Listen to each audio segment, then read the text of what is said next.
கிஸ்புல்லா என்று சொல்லப்படுகின்ற அமைச்சர் ஒருவர் ஒரு சில வசனங்களை சொல்லியிருந்தார். ராமநாதன் அர்ச்சுனாவை மருத்துவ பரிசோதனைக்கு அனுப்ப வேண்டும் என்று. மற்றவர்களை மருத்துவ பரிசோதனை அனுப்புவதாக இருந்தால் அவர்கள் மருத்துவத்துறைக்கு, அதாவது ஒரு மருத்துவ சாலைக்கு செல்ல வேண்டும். ஆனால் கிஸ்புல்லா அவர்கள் விடயமாக நான் ஒன்று வசனங்களை சொல்லுகிறேன். நான் இஸ்லாம் மதத்துக்கு எதிரானவன் அல்ல. මම කවදාවත් කතා කරේ නෑ මේ අපේ රටේ තියෙන මේ ඉස්ලාමික මාර්ගයේ වරදි කියලා කවදාවත් කිව්වේ නෑ. මම කිව්වා දරුවෝ ටිකක් බඳලා දෙනවා නම් අවුරුදු 9 අවුරුදු 8 දරුවෝ බඳලා දෙනවා නම් ඒක අපි වෙන ආගමක් තියනවා නම් ඒ ආගමෙන් ඒගොල්ලෝ බඳලා දෙනවා නම් ඒක වැරදි කියලා මම කිව්වා. ඒක අපේ මගේ ආගම වෙන්න පුළුවන්, බුද්ධ ආගම වෙන්න පුළුවන්, ක්‍රිස්තියානිටි වෙන්න පුළුවන්, ඉස්ලාම් වෙන්න පුළුවන්. ළමයිව බදලා දෙනවා නම් ඒක වැරදි කියලා මම කිව්වා.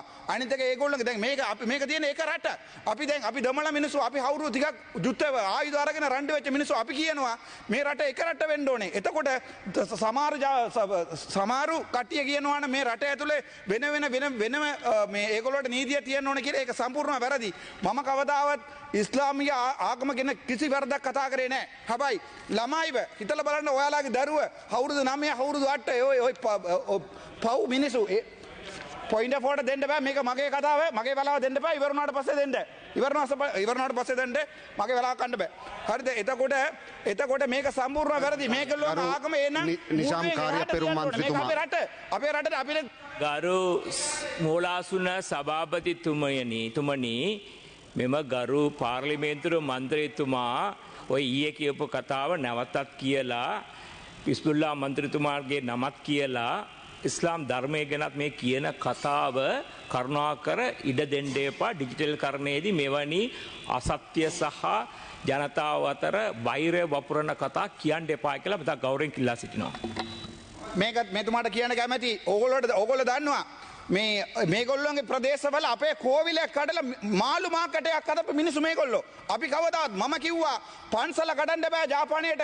ඉතුරු ඇමතිලා ඔක්කොම කියනකොට, ඉතුරු එම්පිලා ඔක්කොම කියනකොට පන්සල කඩන්න ඕනේ කියලා මම කිව්වා. පන්සල කඩන්න බෑ මේ රටේ ආගම කිසි ප්‍රශ්නයක් ගේන්න බෑ කියලා. හැබැයි මෙතුමාගේ ආගමේ තියෙනවා නම් අපේ රටේ එළියට අපේ රටට ලැජ්ජා වෙන්න ඒ නීතිය අයින් කරන්න ඕනේ. ගරු මන්ත්‍රීතුමනි මරණොත් මට බය නෑ.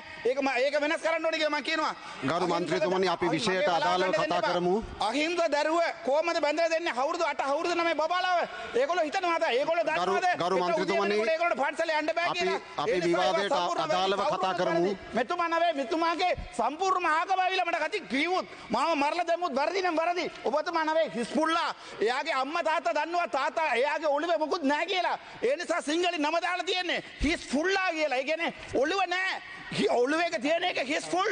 ඒ කියන්නේ ගරු මන්ත්‍රීතුමනි මේ හිස් කියලා පොයින්ට් එක දෙන්න බෑ. ඔයාට කොහමද පොයින්ට් එක පොඩි ගරු නිසාම් කාර්ය පෙරමුම් මන්ත්‍රීතුමා හිස්බුල්ලා මන්ත්‍රීතුමා ගැන කියපු සියලුම කතාව හැන්සට් වලින් කපා දමන ලෙස ඉතා ගෞරවයෙන් අයද සිටින අතර දිගින් දිගටම අනිත් මන්ත්‍රීවරුන්ගේ වරප්‍රසාදයේ කඩවිද විදියට මෙතුමා කතා කරොත් ඒ නව කතාව නවත්තන ලෙස ඉල්ලා සිටිනවා. ඔබතුමා විෂයට අදාළව කතා කරන්න. මම දැන් කියන්නේ මේ රට එකම රටක්. මේ රටේ ඉන්න මිනිසුන්ට අවුරුදු 9 අවුරුදු 8 බබා බැඳලා දෙන්න බෑ. ඒක වැරදි. ඒක ප්‍රභාකරන් කිව්වොත් වැරදි. මම කිව්වොත් වැරදි. ඒකෙඩි කිව්වොත් වැරදි. ඒ කොහමද හෙට උදේ යනකොට හිතලා බලන්න අපේ දරුවා ගිහිල්ලා අවුරුදු 9 බබාව එක්කෙනෙකුට බැඳලා දීලා හෙට උදේ වෙනකොට එයාට පන්සලේ යන ගරු සභානායකතුමා කොච්චර වැරදි කියන්නකෝ. ඒක සම්පූර්ණව වැරදි. ඒක කවුරුන් මෙයා නවේ මාව මරලා දැම්මුත් සල්රාන් වගේ මගේ ගෙදරට ආවිලා බෝම්බේ දැම්මුත් වැරදි නම් වැරදි. ඒකෙන් ඉවර කරනවා. අපි බලමු 1983 1983 ஆண்டு எங்களுடைய இனக்கலவரம் உருவாகினது.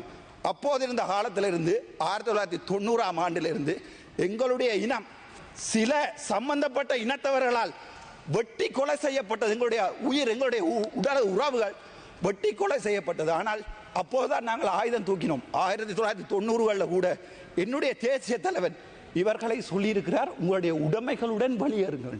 உடைமைகளை எடுக்க வேண்டாம் சொல்லவில்லை. ஒரு நாள் கொடுத்திருக்கிறோம், உடைமைகளுடன் வெளியேறும் என்று சொன்ன பிரபாரின் வரலாறு இது.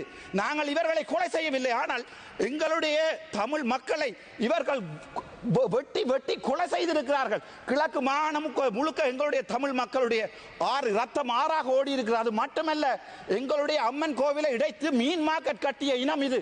அது பிழை என்றால் பிழை, அது யார் வந்தாலும் பிழை இல்லை. ஒரு விடயத்தை நான் மேலும் சொல்லுகிறேன். நாங்கள் ஒரு பாவப்பட்ட இனம். 2009 வரைக்கும் உங்களுக்கு தெரியும் அல் ஜசீரா என்ற தொலைக்காட்சியிலே உங்களுடைய முன்னாள் ஜனாதிபதி ரணில் விக்ரமசிங்க அவர்கள் மிக தெளிவாக மூக்கறுக்கப்பட்டிருக்கிறார். சூர்பனகை மூர்க்கறுக்கப்பட்ட வரலாறு, ராவணன் தங்கை மூர்க்கறுக்கப்பட்ட அதே வரலாறு உங்களுடைய ரணில் விக்ரமசிங்க அவர்கள் மூக்கறுக்க